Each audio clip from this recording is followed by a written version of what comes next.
You're not untouchable. Listen to me, bro. You are not Lionel Messi. Listen to me.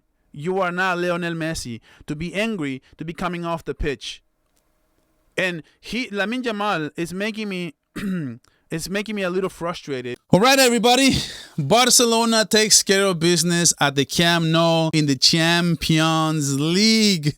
And Barcelona has their 9th victory straight at home, and it's just their 4th straight at the Camp Nou. By the way, since being back, we have not lost in the stadium since Lionel Messi stamped his feet in this grass. He blessed this grass. Barcelona has not lost a single match. And I hope that can continue into the rest of the season. This season, we have an incredible and a real home field advantage. And guys, today we suffer more than we wanted to. Today we suffer more than we expected to. Let's be honest. Today I am feeling a little bit with a sour taste in this game. I was hoping that Barcelona can really take care of business with in terms of 4-1, 5-1. And it just really wasn't the case. Look, man, Frankfurt parked the bus. They played with a line of 6 at one point in the back line. And Barcelona just couldn't break it, man. I had no idea how good this goalkeeper was because we didn't even have shots on goal. We weren't even taking good shots. Everything was getting blocked every single time. And I was frustrated until one of their better players who, let's take a look at his name real quick. One of his better players, what's his name? He was unbelievable today. It was Brown. So Brown had an unbelievable game, especially defending Lamine and on the attack. As you can see, he had a nice assist. Has an incredible cross, and what's his name? Gerard Maldini just couldn't intercept it, and it goes through, and Balde's coming and closing in on him. And listen, man, a lot of people are blaming Balde, myself included. I think Balde could have used his body more. He could have made things a little bit more, a little bit tougher, right? But this guy, man, he makes an unbelievable run. Nauf makes an unbelievable run in transition. Balde kind of helps to control that ball, by the way. And it's literally from outside the box. He takes an amazing shot. And Garcia has no chance. Joan Garcia has no chance to stop that, because even if he tried to fully extend his body, and still the ball was like 5 yards away from him. It wasn't even close at that point. So listen, give Frankfurt a lot of credit. They set up the block. They were playing very sound. I couldn't even tell this team got 6 goals conceded last game, man. I was trying to figure out. I'm like, there's no way these guys are as bad as advertised, because I'm looking at them and they're blocking every single chance from Barcelona. And of course, the first transition play, we start this game by losing 1-0. This is going to be a theme for this team from now on. I have no idea, guys. But I'm telling you guys, I'm happy to be wearing my victory shades. I'm going to be a little bit shameless. I have to, because the team took care of business on a must-win match. And man, boy, is Koundé back. Because when things were really complicated, like I said, that was an unbelievable run and score by Frankfurt, and they parked the bus. We couldn't break the low block, and we literally went down to halftime. And before I get to Koundé, guys, let me tell you this. On my preview, you can go look it up. My preview, the receipts are right there. I said this. I think Flick made a mistake, because on my preview, I said, the same team that played against Betis needs to start on this game, because Fermin is not ready coming off an injury, and he looked very rusty. He looked bad. He didn't have a good game. I'm not blaming Fermin. I'm blaming Hansi Flick, because he put him in that situation to start this very important match when he shouldn't be starting this match. It was Rooney Bargi and Lamine who should be starting at the cam and at right wing. And I thought Lewandowski as well. I said start Ferran Torres. And my preview said start Ferran Torres, because he needed to. More runs, more dynamic, and exactly what we saw in the second half. When Ferran Torres came in, there's a way more dynamic. And listen, man, one thing I will say is, in that second half, Hansi Flick did surprise me, because he brought in Rashford, and I was up in arms. And I'm like, dude, Why is he doing that? Why is he bringing on Rashford when he literally struggles in La Liga against the low blocks, especially with the back line of six parking the bus with Rashford? He's not gonna have space. And boy, was I wrong, because Rashford was a problem in the second half. Rashford was either bodying these guys up, man. He was too huge. He looked incredibly. He looked double their size. He was like, either he was running into space or he was getting fouled every single play. And I think Rashford couldn't be stopped. In one of those chances, he makes an unbelievable cross, and Koundé comes in. This is exactly what Koundé should have done against Madrid, where you guys remember when Lamine makes the cross and Koundé's coming in by himself, and he tries to chest, kind of like chest stop that and control it with his chest. I'm like, dude, get the header on. And it brings me back to that Madrid game. If he would have taken that header against Madrid, he most likely would have scored from that distance. And it just reminded me of that, because guess what? It was an unbelievable header by Jules Koundé, man. I can't think of a player that needed this more than Jules Koundé. And we need Koundé to be back if Barcelona wants to get back to the good days. If we want to go back to the good days where the give and goals were amazing, the assists were amazing, and even Koundé scoring was amazing. I remember a game last season where Koundé had 2 goals. He was unbelievable. And now he has another brace, because guess what, man? A brace in 5 minutes, it was just unbelievable. I couldn't believe what I was seeing. One thing I do want to mention before the second Koundé goal is Barcelona's movement around the box. There was some times where Rafinha was on the right. There was some times where Lamine Yamal was on the left. And one of those times where Lamine Yamal was on the left, it's when he made an unbelievable sky high pass cross, and it's just coming down, just in time for Koundé to make another unbelievable header. I couldn't believe it, man. The way that he put that one away.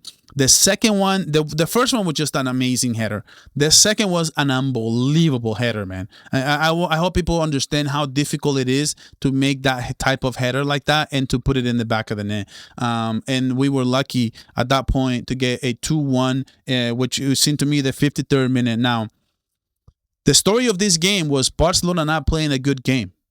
Because if we would have played a good game, at the 53rd minute, we were winning that game. We easily could have front run in that second half. And we didn't. We were flat. Barcelona was flat today. We didn't have our best game. It's not like we had a terrible game. It's not like the game was literally pathetic, but the game was not good enough.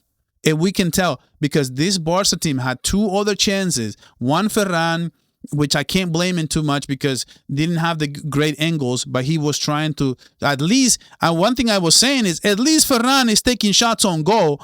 Lewandowski is not making the runs and he's not taking the shots. And with Ferran, we look more dynamic. And I'm going to say one thing.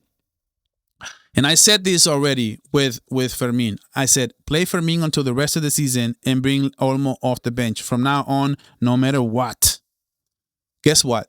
Ladies and gentlemen, I am breaking news. From now on, I'm starting a campaign.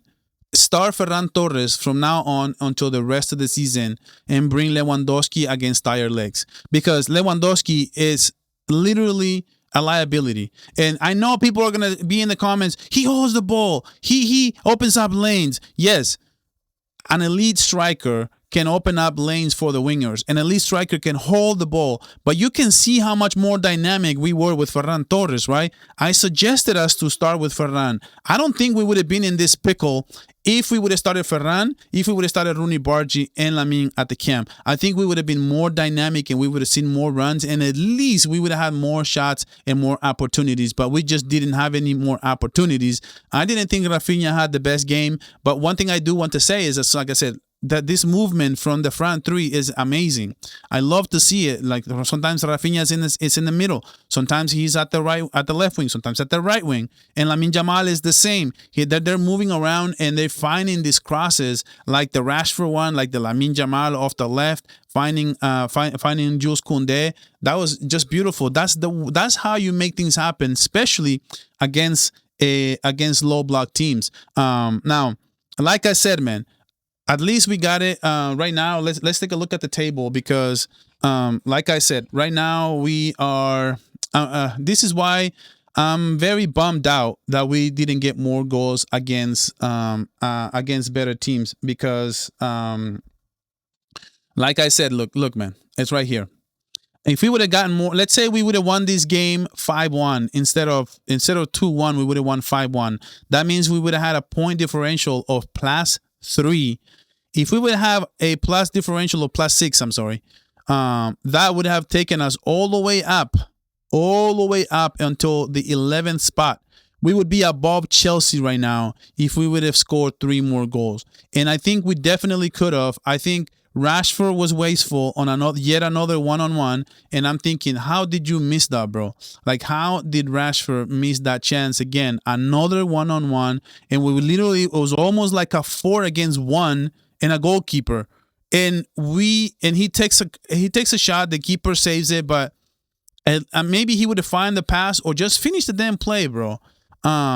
Make a good finish, man. We just don't have a finisher in this team right now. Ferran misses, Lewandowski misses, Rashford misses. We just can't capitalize on these opportunities, and this is why we are the 14th spot. And unfortunately, man, there's teams who are going to be playing tomorrow that can go above 10 points.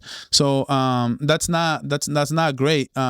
Especially, but if we would have lost today at the same time, right? Yeah, we would be literally dead right now. We'd be just hoping for a 24th spot in this competition.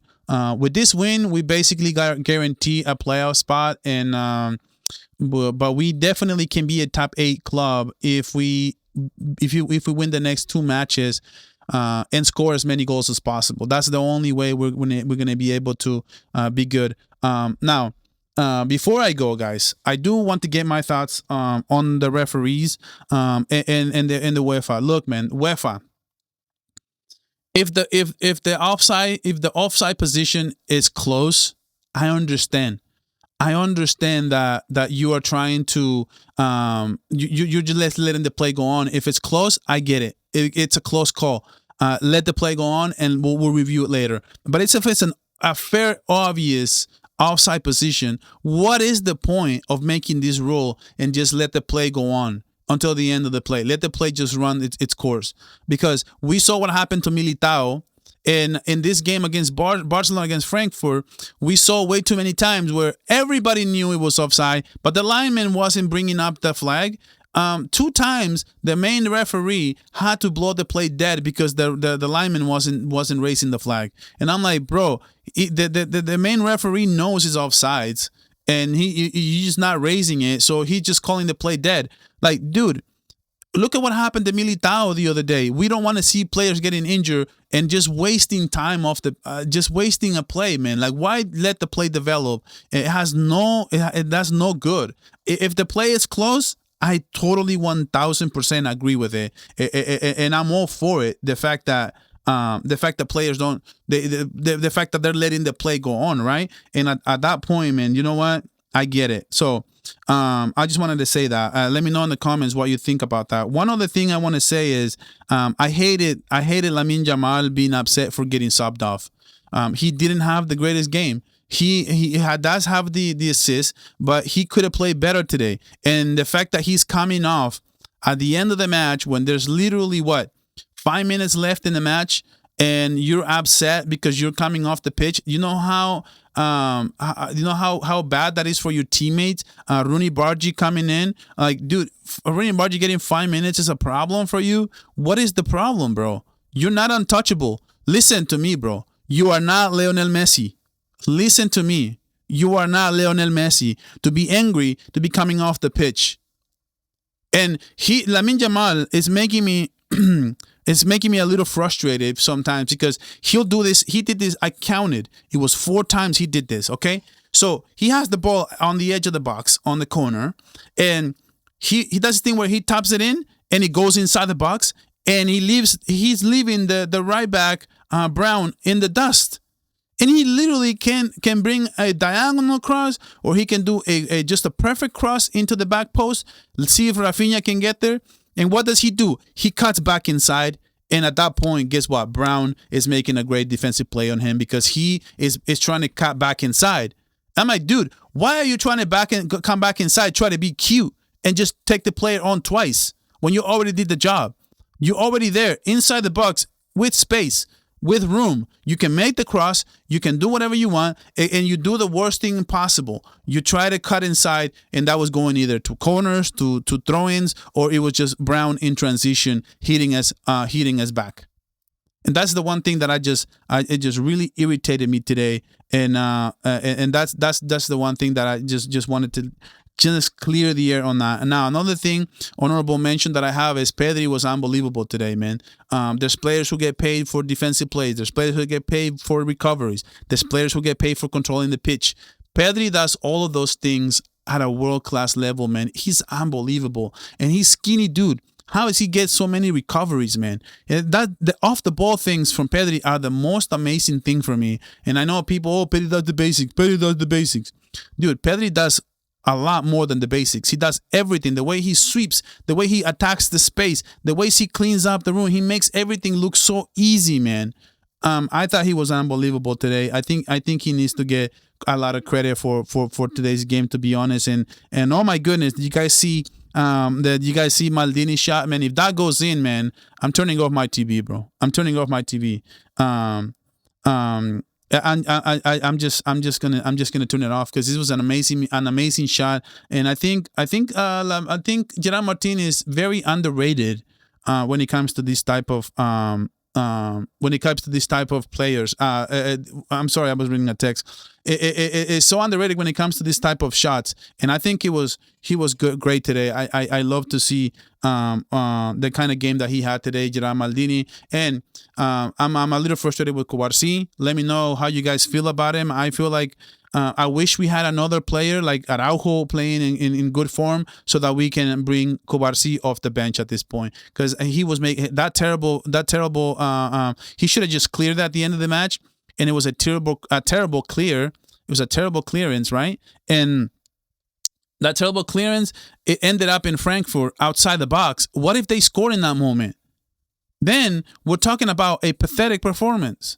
You cannot get off the hook with me because of that play, bro. Just because nothing happened. That was just blatant, just so terrible, so flipping terrible. But nah, man, Barcelona takes care of business, guys. That'll do it for this match reaction. Thank everyone for stopping by. Thank everyone for watching until the end. Make sure you like, you comment, you subscribe, everything in between, man. Thank you guys so much for this support, incredible support to this channel. I'm almost at 8,000 subscribers. I appreciate every single one of you guys. I'll catch you guys on the next one. And as always, Visca el Barça.